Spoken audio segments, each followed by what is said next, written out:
have on the tables, like I think I've said probably 5 times, but I'll say it one more, just there are some pencils there, and if you have any questions, I would ask that you maybe wait till the end. Of course, I'm not going to say stop writing your question, in the middle, but if you would wait till the end, we may answer some of them.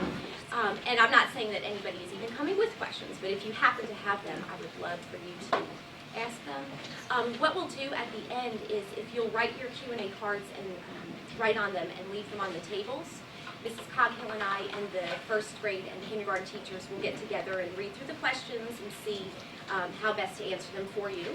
Okay? So again, thank you for coming. And so I'm going to go ahead and turn it over to Mrs. Coghill. And Mrs. Coghill is a huge blessing to our school. She works with Mrs. Fairburn in the back. A lot of you, if you have older students, know Mrs. Fairburn. She works in the ARC, and it's our Academic Resource Center. And that's just, it's a resource center for the whole school, K-12. And sometimes at the lower levels, you don't necessarily think, I don't really need help from them. It's maybe if my child's struggling. But they're just, I'm just always pulling nuggets off of these women. They are just filled with treasures and gold, and I'm constantly asking them, and so I'm so thankful for them. She is going to talk just about what we would look for, the components that we would want every child to have in a reading curriculum that is a classical curriculum. So she's going to talk just about the several components and kind of walk through it. We may tag team a little bit. We work very well together.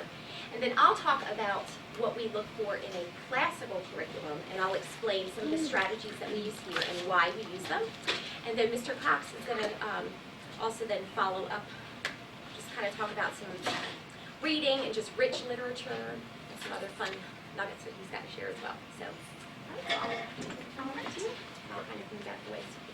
So I'm going to talk about the basic building blocks of reading.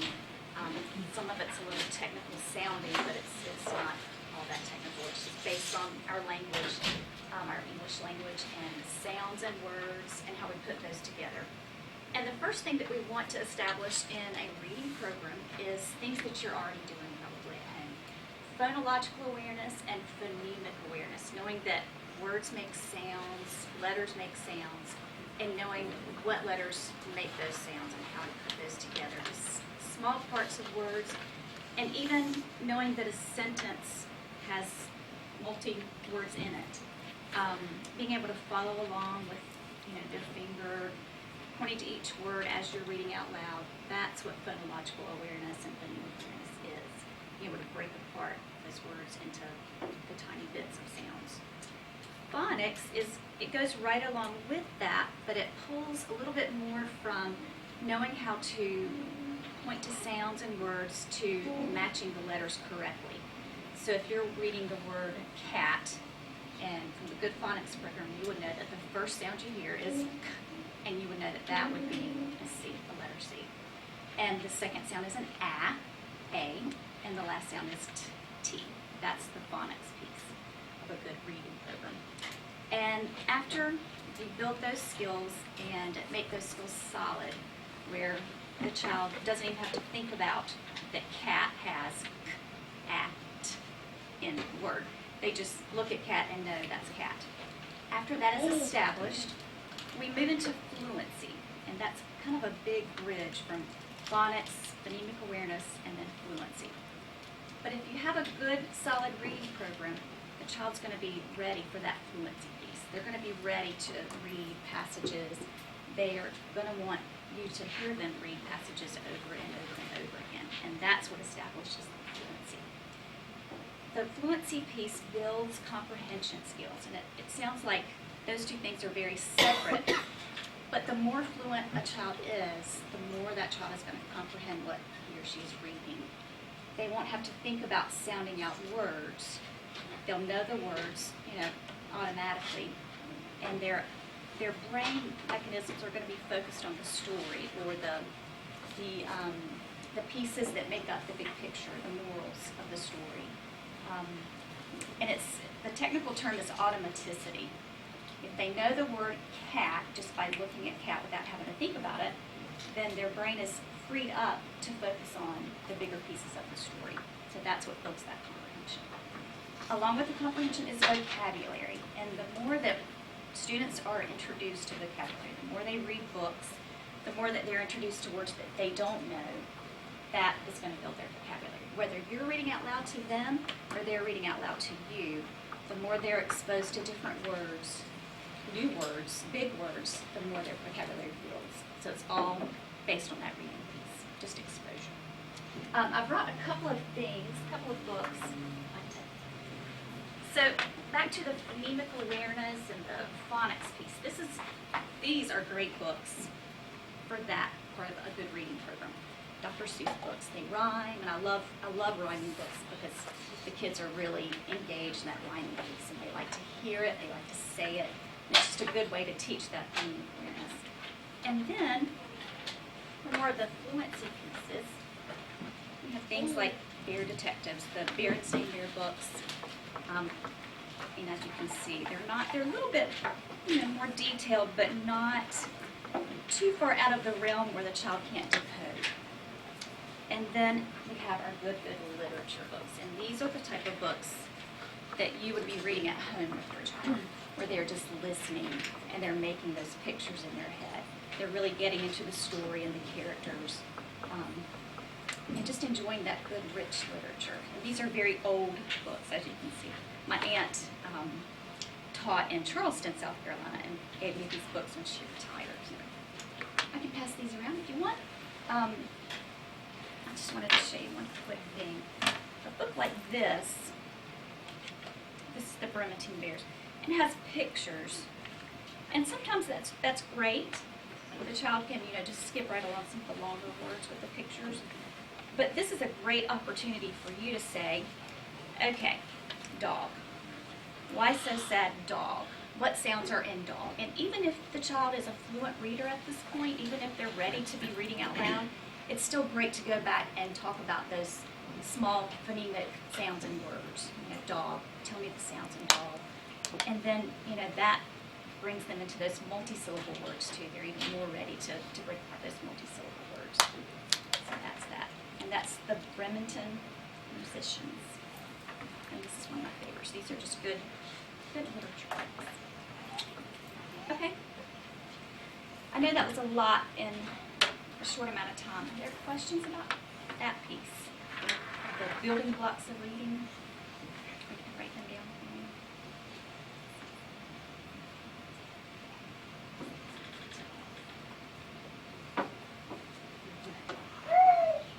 Green Eggs and Ham is probably one of my favorite books. It's just fun. A lot of fun. Thank you.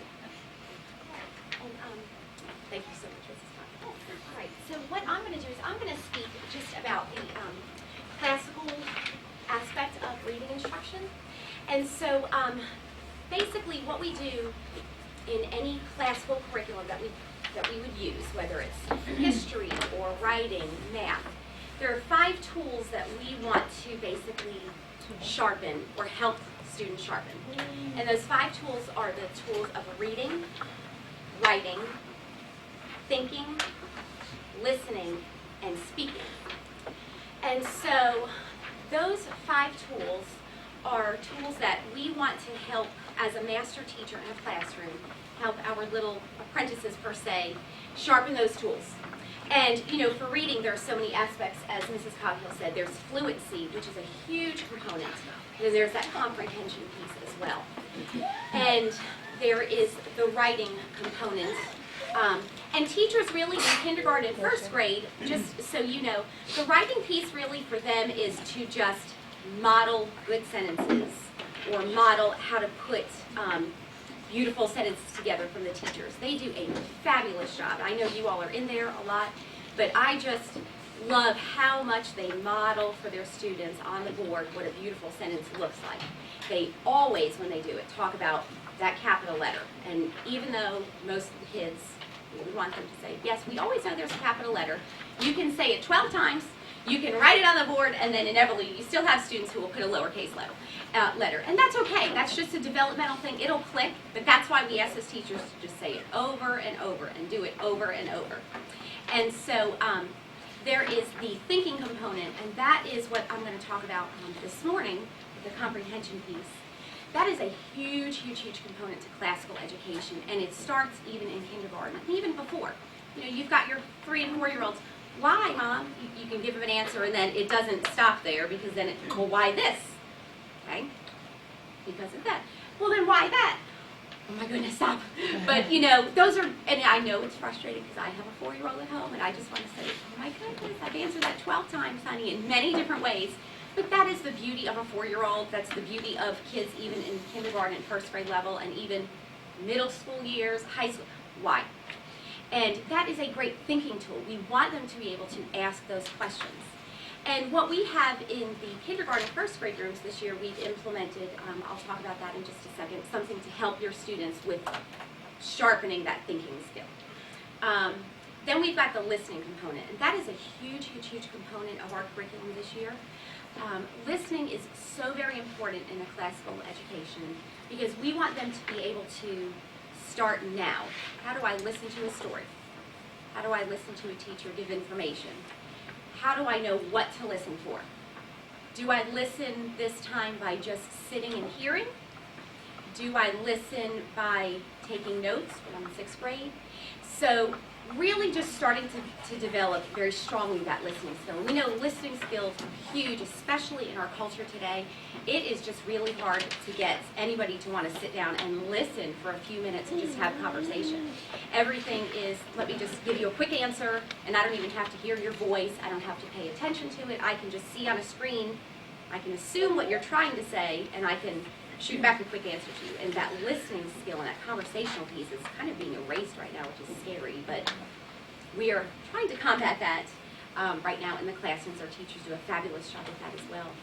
And then we've got the reading, obviously, component, and I'm going to speak to you right now about the comprehension piece and some of those things we do there, so that you can hear what we're doing, and then that you know at home, this is what they're doing at school, this is what I can do at home. And so what I first wanted to show you, is I'm going to put up a word on this board. Mrs. Coghill is going to be Vanna White. So I think Vanna is still on Milford. I think she is. Would you come hold my lovely whiteboard here? And I'm going to show you an example of something that we do in kindergarten and even in the first grade levels. And I can tell you that I love, love, love what they're doing. And so if we are wanting a student to, and I may have to maybe scoot over just a little bit, maybe, because they can't see, yes. Yeah, okay. So if we're trying to read the word cat, for example. Okay? Yes, the good old word cat. So with this word, what we would do, and this is just a very tiny example, but I'm going to show you why this is still very important, even for kids who are very fluent. Even for 2nd and 3rd graders, I'm going to show you why this is very important, this skill that they do. What we do is when we teach students to break apart a word, we teach them the portions or the separate components or sounds, the phonemes. Okay? So a phoneme is a sound. So we have 3 separate sounds here. We have the k, and then we have an a, and then a t. So we've got 3 phonemes or 3 sounds. What we do, and the teachers work with this very much so every day, is they point and they say, okay, sound, and the child will say k. And then if there's a vowel following, you keep going. So then they would say, okay, sound, a. And they would put them together. So they would say cat, but you're not adding the T yet. You're thinking, come on, Mrs. Harper, really? We can say cat. But I'm going to show you why in just a minute that we still reinforce this. They would say sound, and the child says t. You say, okay, k, a, t, cat. And that is really important, and here's why. It's not just about getting them to read this word, because nothing is about the present moment, okay? Some things are, but certainly we're looking for long-term goals. There were several skills that we just pulled into that one word. The first skill was looking at something, whether it's one word, that's 3 letters, or if you can think of your child in, this was got a 5th grader. So Bennett in 5th grade takes a 5-syllable word. Because we're going to work this and work it at the kindergarten first and even 2nd and into the 3rd grade levels, not at this small word obviously, but because we're going to work that and work that, they are going to just have that automaticity. They would be able to, Bennett in the 5th grade classroom would be able to look at a word and say, okay, it doesn't have 3 letters, it's got 14, and it's got 6 parts, and I know that this is the first part, this is the middle, this is the 4th part, this is the 5th, there's the last. He's already going to have practiced so much how to take each portion, break them apart, put them back together, say them correctly, say them fluently, and say it very well and say it properly. That is the skill that we're working on even at this level. So if your child, which we know, we are completely aware that there are children who are still working on that, which is okay. And there's still, we've got some kids who are reading thicker books right now in kindergarten, Magic Treehouse, and we know that too. And that is okay, that's actually normal. That is, reading is very developmental. You have some kids, Susan Weiss-Bauer, love her. She teaches on classical education. She even says that the window of time for reading could be from age 3 to about 8. And for some kids in first grade, you're thinking, okay, they're never going to read. We have done this over, and they are not going to read. They're still struggling. Just because they're struggling in first grade, that's not a sentencing. It doesn't mean they're going to continue to struggle. God is going to turn that light bulb on, and when he does, you're going to see amazing things. We've got students, part of what I do is I read with the kindergartners. I did this once in quarter 2, and then I'll do it once or twice more. And I just had them sit with me, and they could, some of them were excited, some of them, read Mrs. Harper. And I said, I just want to meet some of you and just get to know you a little bit better. And they were so excited. They worked so hard, and they would come out very timidly and sit down. And I gave them a little short passage. And I said, I just want to see what you can do. I was so pleased with all the results that we put together. All of our students were at least developmentally where they should be. And then some of them were trucking along even further than others. But again, that doesn't mean that they're going to always be ahead. They might be ahead now, but as they hit that heavy comprehension component, you may all of a sudden see something back down. That's not to raise a red flag and say, there's something wrong. Their little brains just work, and they turn on and turn off, and they'll come back on again. And when they get in middle school, sometimes they go off for a little longer, but they come back on. And, love those middle schoolers. I do. Actually, I taught 6th grade. They're very fun. So what I want you to realize is that what we're doing with these little pieces here is all about this. And Mrs. Coghill wrote, see, if we get to the place where we can do cat, our students will be able to spell and write and say automaticity. But this is that word, you see, automatic. It's got to be like that. Because if you are having a child who is struggling, there is no reason to continue to give them something to just keep working it and just keep struggling through it. We've got to back it down and say, okay, what do we need to do as a school? What do you need to do as a parent? Say, yes, they can say the words, but are they choppy? Are they missing half the words? Are they saying a part of the word and missing the back half? If you're seeing some of that, then it's not automatic yet. And it doesn't mean that they're not automatic for anything. It just means maybe we've got to back it down a little bit. Then we've got other students who are looking at words, and it's very automatic at this point. And that is beautiful, and we recognize that. And we've got, in kindergarten, we've started this year, which I'm excited about. They've planned it out. They worked an entire day with Mrs. Coghill. Our kindergarten teachers and first grade teachers are back there. They have put together something that we do twice a week, and I know a lot of your kids come home, we have Eager Readers today. And Eager Readers is just something that we do twice a week with students in kindergarten. In first grade, I'll talk about that in just a second, but the Eager Readers is not to say, okay, your child is at this level, and your child is here, and your child is here. We have just kind of looked and said, okay, are there certain kids who need a little extra practice on one piece?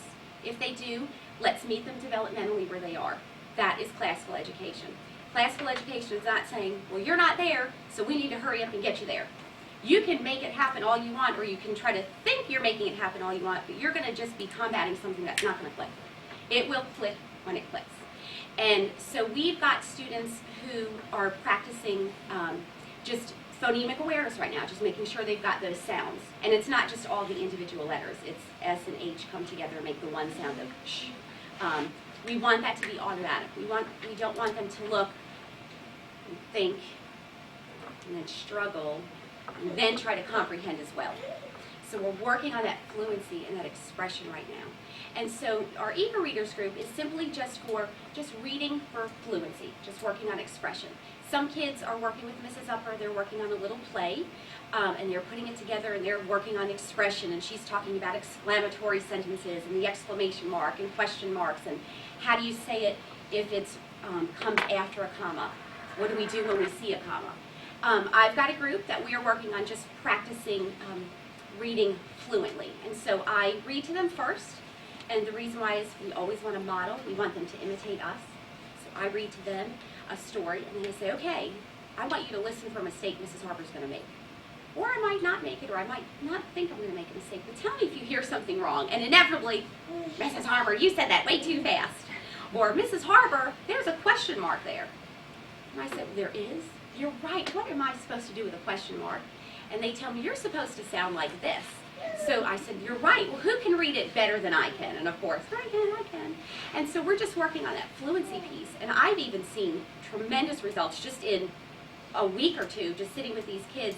They're really taking in what we're saying, and they're practicing, and they're trying to implement that fluency. And they're reading with expression, they're reading with excitement, they're picking up on the mood of the book and the tone. And all that comes into play with the comprehension piece, which is what we're working towards. In first grade, they do reading groups, and of course, it's developmentally as well.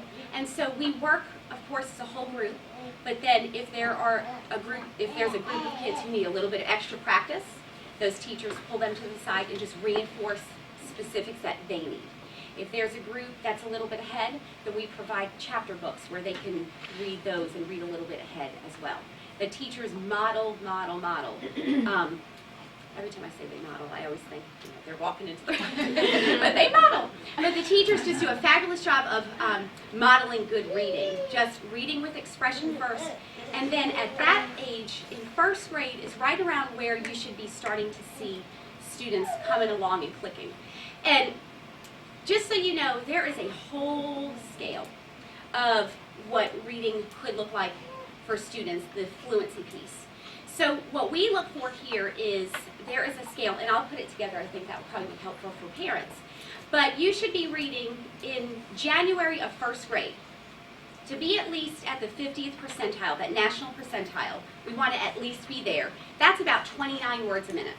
And that is with accuracy and with fluency without making a ton of errors. So for example, what I would do is I would sit with the child and I would start a timer and I would just tell them, I just need to listen to you for just a minute. What I want to do is I want to get just a little snapshot. And we don't do everything based on that snapshot, because if we did that, that would be so anti-classical. Okay, classical is the whole child. So we talk with the teachers. Teachers are in constant communication with you all if you have concerns. But I just get a little snapshot, and then usually what I see is what the teacher is already seeing. And it's just another piece of information for them. And it's always a boost for those kids, because they get up and go, I read 41 words. And they're, wow, and I'm like, that is huge. Do you know how many words that is? And so what I do is I look for at least 29 words a minute at the first grade level in January. By the end of the year, we want to be about 50, and that would be the 50th percentile. Now, of course, we are average to above average, so our kids definitely are usually above that area. We have a lot of them in first grade, the 75th and 90th percentiles, and some even above that. And when they read, I'm thinking, you read better than my fourth grader. I mean, it's just beautiful. And so that shows me that you all are encouraging reading at home. The teachers are doing a fantastic job of just really showing them what good reading sounds like. And so just wanted to share that with you, those components that we really work. And again, it's not just that to get them to read and then drop that skill. I understand sometimes that if you come home, I know when my son was in Mrs. Atkinson's class, he was one of those who read when he was 3. And he literally, for his 3rd birthday, was reading birthday cards, just reading them out loud. And my brother-in-law was like, is he reading that? I said, yeah. And it wasn't something that he had just memorized. He was reading the letter. I still don't even know how that works, but God does. So, and I told Mrs. Atkinson, I said, listen, he's reading, but I also know that when he's in a classroom of 16, 17 kids, it's very hard for her to say, okay, well, you're going to do this, but everybody else does this. So I just know as a parent, I know that there's going to be a lot of whole group instruction, but I know that she worked alongside my son to just encourage him with bigger books. She would talk with me, and I would have ideas and some other books that I could do at home. But one of the things that I love this year, we have books in a bag that the teachers actually have been doing every single year. And I love it because they first show the children how to read and what to do. And then we encourage that reading at home And keep in mind that there may be some books that come home that are easy. There may be some that come home that are more difficult. That's okay. The more difficult books, that is a beautiful time for you to sit and say, let me read to you, and I want you to see how I would sound if I were to say this. And so that's a perfect chance for you to just cuddle up in bed. I know it's so hard sometimes. I know we're busy, and sometimes my son, can you read with me? Okay. Can you pick a really short book? But really, when I do lay down, it is just, it's beautiful. There's nothing like just laying in bed and having your child sit on your lap and just reading. And so if you're finding that a book is too difficult when it comes home, read to them, or have them maybe read a sentence and point, and then have them just say it right back, and just work together through the book. That's okay. There's nothing wrong with that. If you're getting something that is, this is so easy, my goodness, that's also okay, because if it's easy, it just means they've got it. It should be very quick and automatic. They should be working on that expression part then. So that's where if they can say the words, you can say, I see a couple of commas in there, I see a question mark, there's an exclamatory sentence. How should you say it? All right, let's try that again, and really encouraging that expression, that fluency piece. And if you're still feeling like it's too easy, there's absolutely nothing wrong with saying to the teacher, can you recommend maybe another book that I could try, because I really would like to really challenge my child. And they are completely open to that. So if you've got something that you feel like, gosh, I really would like to give them a little bit more challenging piece, we've leveled some books, we've kind of worked through it. And leveling, again, doesn't mean they can't read, they can read, they're great readers, these aren't good readers. It just means here's where they developmentally are at that stage. These are some good books that might be a fit. And there's not a perfect system. You can look up online and try to find a perfect system, and you've got 10,000 ways from 10,000 different companies that tell you this is a level 2.4, this is a level 3.1. They're the same book. How was that? So kind of, you'll just have to have that conversation. I just encourage you there. Okay? So as I encourage you to just read with what we do at school, if you're having a child at home, just when you can work through those different sound parts, you're going to just see it just become so automatic that when they have 5-syllable word in 4th and 5th grade, they've been working on the different components and parts of that word. They'll be able to put it together. And then also in 1st grade is when the spelling component really comes in. And we wait till 1st grade because that's about the time average when kids are really able to move ahead. Now, of course, we recognize some kids are going to be a little bit further ahead. But about mid-year in 1st grade is when we do spelling, and that's the encoding piece. And encoding comes from being able to recognize with automaticity all the different sound parts. And so they'll have specific spelling instruction. And so this curriculum is going to continue, the one that we use, Open Court, is going to be in 2nd and 3rd as well. And so they're going to have the same vocabulary, the same methods. It's going to be across the board in all of kindergarten, 1st, 2nd, and 3rd grade classes. By the time they get to 3rd grade, they'll have lots of dictation. So the teacher will give them a very long sentence, and they'll have to be able to remember all the parts of a 12-word sentence per se and write it down from memory. And remember how to spell everything. And so we can get there, but we get there by just going very slowly and purposefully at this time. Okay? Right. Thank you. I talk a lot, I'm sorry. We sometimes need a translator since I know. English is your second language. It is. I had New York language is the first. I've been down here since I'm 11, so I'm like, really? But whenever I get around my parents and just have a heavy Brooklyn accent, it comes out. So if your little eager reader survivor come home saying coffee, they're running at the car that day. Well, welcome. Thank you for coming out. One of my favorite books of all time is a children's book. And it's one of the Narnia Chronicles, The Voyage of the Dawn Treader, C.S. Lewis.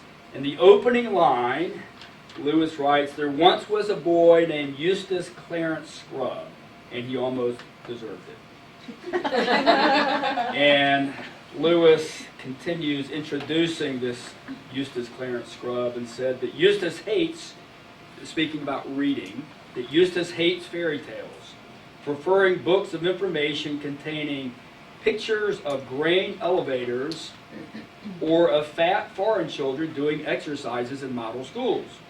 He had read none of the right books. So, for us at Caldwell, as a Christian school, and it's a classical school, we think a lot about what are the right books that our children should be reading in kindergarten and as seniors. And I'll add, not only should they be reading, but as Mrs. Harper says, that they should have read to them, and I'll touch on that in a minute. But also, at what point should they be reading? As Mrs. Harper said, kids are reading as early as 3, and sometimes bright children don't read until they're 7 or 8. And that doesn't mean that the alarm bell should sound. An example of Sweden. We take a look at the Swedish educational philosophy. In Sweden, preschool starts at age 6. And the preschool is designed to be experiential learning and play-oriented, not formal instruction. And preschool is optional. Compulsory education in Sweden begins at age 7, and the overwhelming majority of Swedish children, when they start school, formal schooling at age 7, cannot read and cannot write. And that's very intentional. By age 10, 3 short years after formal education, Swedish school children are number 1 in all of Europe in their reading fluency, their literacy, and they far surpass American school children by age 10. Finland has very similar statistics. Another example, one of our sister classical Christian schools outside of Asheville in Fletcher, North Carolina, Veritas Christian Academy, they are very intentional not to teach kindergartners to read. It's not a part of their curriculum. Now they, like us, they have a very phonics-based approach. They're teaching the pieces and the parts of reading, and most of their kindergartners learn to read during kindergarten. But there's not an intent that they must read. They're not teaching the formal reading instruction there. And yet, when those students are graduating, their SAT scores year after year average well over 1,200, and their reading scores on the SAT are in the 95th to 98th percentile nationally. There is increasing research that intensive reading instruction to children at age 5 can potentially dent or reduce their interest in reading, and children will often see themselves as inept in reading too early. Boys in particular are vulnerable when rushed into reading too soon. In England, the UK, the past 2 generations, historically, they were not taught to read until ages 6 and 7. But the last 2 generations, there's been a very intensive push in the UK to start reading, formal push of reading at ages 4 and 5. And yet, 50 years later, at age 14, they have not seen not even the slightest increase in reading skills, reading fluency, or reading comprehension. At Caldwell, we, as you know, we have a phonics-based approach to reading. And we are, as a classical school, we have a rigorous and rich and unhurried approach to education. We have a very academic kindergarten, a very academic first grade. We take academics very seriously, much like we do in grades 2 through 12. By the time our students graduate, our SAT scores last year were the highest of any school in the Triad, and typically we're in the top 2 or 3 of all schools in the Triad. We are typically 200 points above the national average in terms of SAT scores. 90% of our graduating seniors typically are accepted into their first choice of college. The last 3 years, 90% were accepted into the first choice. Our seniors are receiving as much, if not more, typically more non-need-based merit scholarship money for college than any other school in the Triad. Last year's graduating class of 44 received just under $4.2 million in merit scholarship money. That's almost $100,000 per student over 4 years, which was almost double the second closest school in the Triad. So our students are well prepared for college. When they get there, they're doing quite well. When they leave college, they're going into top graduate schools, they're getting great jobs, they're well prepared. However, we don't think, in spite of the academic rigor of our program, that in kindergarten and first grade we need to stress too much. If our kids are developmentally, if they're not, by the end of kindergarten, if they're not reading at the fifth grade level, we're not really that concerned. Some of them are. And that's great.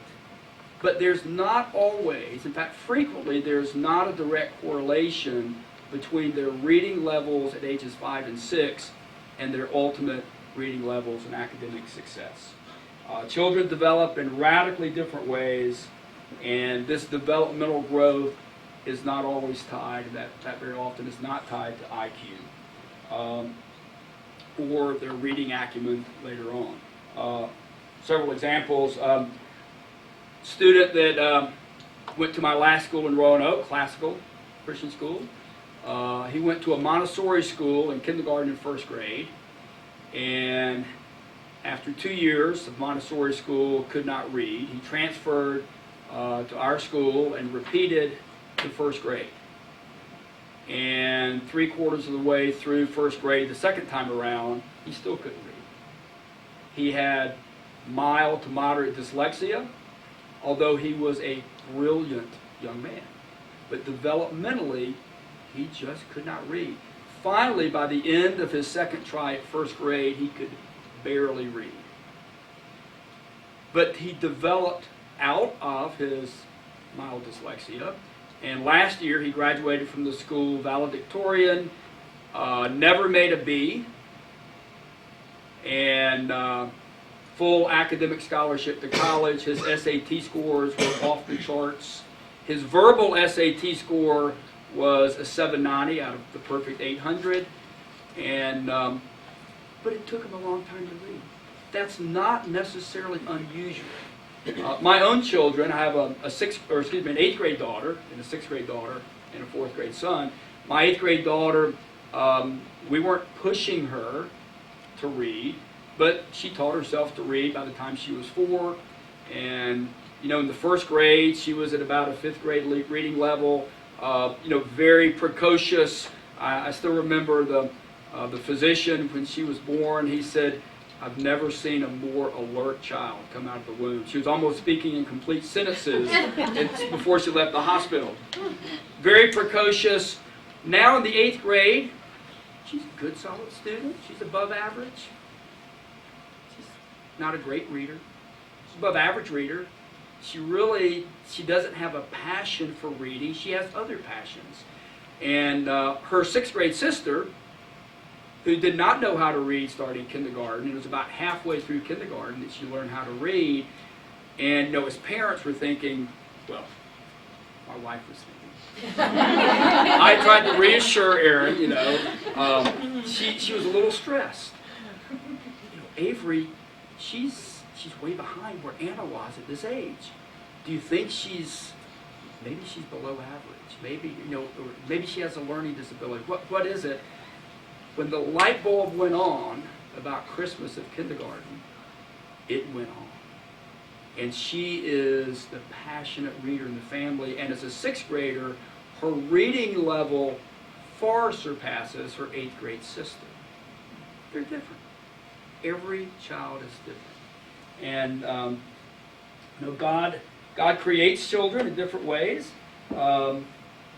And as a classical school, one of our many philosophies of education and hallmarks, we like to say that we want to dig wells as opposed to just covering information, covering skills to get to an end of the year test. If you cover material, if you cover something, what happens to it? You can't see it. Our goal is to uncover. As classical educators, we want to uncover the mysteries of things such as reading. We want kids to fall in love with reading, to be excited and passionate, not to be suppressed or feel inferior because, okay, they're a little bit behind in September of 5th grade or November of the 1st grade. We want them to really fall in love with reading and to really uncover those educational mysteries. And that philosophy continues to graduation. We're not a school that focuses on a test, whether it's a classroom test or some type of standardized end-of-the-year test, and we're flying through covering the material where children learn to regurgitate, pass the test, check the box, and not learn very much. They move on. We want to dig the wells, to camp out, slow down, contemplate, reflect, think deeply, to imagine. And that's one of the wonderful aspects of reading, is imagination. And I'll tell you, the younger generation today, we as a culture have, in many respects, suppressed that imagination. And as people created in God's image, one of the things that separates us from the rest of His creation is we have the ability to imagine. We have an imagination. And reading helps foster that imagination. We want to be a school that does that. And that we have young people that can imagine, that can think deeply, that can contemplate, and not to be beat down because they, they're a little behind, or not to be overly applauded if they're a little ahead. We just work with them. Many years ago, I was commanding an Army Reserve humanitarian mission in a little village in Paraguay along the border of Brazil, and I had this, I'm kind of known as being tightly wound. My wife, Erin, reminds me of that. I'm a type A person, and I had this Paraguayan Army doctor kept telling me in their the Guarani, and we have someone who probably can speak some Guarani. Yep. Tranquila pa, which essentially means chill out. And this doctor is a female doctor. She would tell me this every morning. She would say, "Cox." She spoke no English. Cox was her only word of English. "Cox, tranquila pa, chill out." And so I think sometimes as parents, we need to say that to ourselves, is that we do want to encourage our students to read, and we want to encourage them to learn. And this is a wonderful educational environment here at Caldwell, but we don't want to put undue pressure on them. And I also want to encourage you, as has been mentioned earlier, to read to your children. Read to them when they're 1 and 2, when they're 5 and 6 and 7, but also read to them when they're in middle school. There has been a lot of research that ties reading to your children and their academic performance, fostering their love of reading, but recent research has actually correlated reading to your children and a positive increase in brain activity. So physiological, neurological change that takes place when you read to your children. And you can read to them age-appropriate books. But you can also read to them, and this is one of the great beauties of when we read to our children, we can read them books that are at a level 1, 2, 3, even 4 or 5 years ahead of what they might be able to read on their own. And you can read to them great classics of literature that maybe as a 5, 6, 7, or even as a 10-year-old, maybe they can't really can't do that well on their own. They don't have the fluency, but when they hear it and you read it, and what a wonderful thing to do together as a parent and child, or as a teacher and a child. And what they read and what you read to them is very important. We want to nourish their souls, not just develop the skills. The skills of reading fluency is very important. Comprehension is very important. The skills of reading acquisition skills are vitally important for success as a student and in life. But we think that it's far more important than that. For them to enjoy, to read, for us to read with them and to them books that have moral messages and books that can nourish their souls and that wrestling with big ideas and essential questions, that's part of classical education. So I encourage, while Captain Underpants, they can develop reading fluency, they can develop reading comprehension, they can develop the skills, you can check those boxes. I don't know if Captain Underpants nourishes their soul. There are great books. I mean, Dr. Seuss, simple, but it nourishes the soul. There are great life lessons there that even a very young child, the more and more they read it or have it read to them, it really can develop a moral foundation and nourish their soul. So think about the books. We as a school think about the books that we have your children read, so I encourage you to do that as well. A book, Donald DeMarco, Heart of Virtue, Lessons from Life and Literature, illustrating the beauty and value of moral character. Great book. I recommend, not for your kids to read, for us to read. Really talks about the types of books that all of us should read, certainly our children, that develop the moral character. And